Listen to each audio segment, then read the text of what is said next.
안녕하세요. BJ 허윤슬입니다. 오늘은 제가 평상시에 고민이었던 부분들, 제 주변 친구들이 궁금해하는 성형 정보, 그리고 또 성형수술에 대한 잘못된 정보들을 DA 성형외과를 통해서 하나하나 다 알아보도록 하겠습니다. 끝까지 놓치지 말고 우리 다 같이 시청해주셨으면 좋겠어요. 네, 이상우 원장님 안녕하세요. 안녕하세요. 제가 네. 사실 이제 오늘 DA 성형외과에 오면서 가장 궁금했던 게 바로 안면윤곽 수술이거든요. 여기에 대해서 많은 질문을 해보도록 하겠습니다. 잘 네. 부탁드립니다. 네. 아니, 뼈가 다시 자란다는 이야기를 들었는데 진짜죠. 뼈는 계속 그대로 있는 게 아니라 조금 자라고 조금씩 없어지고 이렇게 돼요. 잘라놓은 뼈는 조금씩은 자라긴 해요. 우리가 그건 엑스레이를 보면 볼 수 있거든요. 돌기처럼.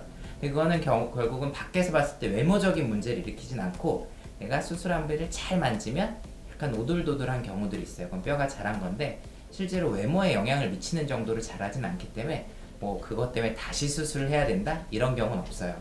뼈가 당연히 자라기 때문에 광대 수술을 해도 뼈가 단단하게 다시 붙는 거고 양악 수술에도 다시 단단하게 붙는 거죠.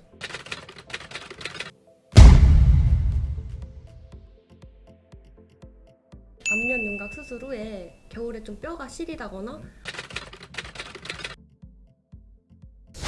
아무래도 수술을 과하게 해서 신경이 바깥쪽, 그러니까 신경이 이제 그 입술하고 아래 턱을 이제 지배하는 신경이 뼈 안으로 지나가거든요.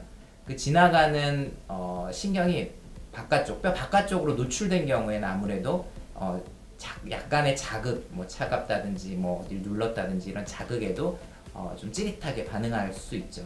근데 이제 그거는 되게 이제 과거에 뼈를 많이 자르려고 아무래도 노력했을 때 그 당시 그 개념에서 생기는 문제들이고, 사실 요즘에는 뼈를 많이 자르지 않고 어떻게 하면 예뻐질까, 예쁜 뼈를 만들까를 고민하기 때문에 그렇게 신경이 바깥쪽으로 노출되는 경우는 많지 않아요. 그래서 어쨌든 모든 수술이 이제 과하게 했을 때 그런 문제들이 생기는 거죠.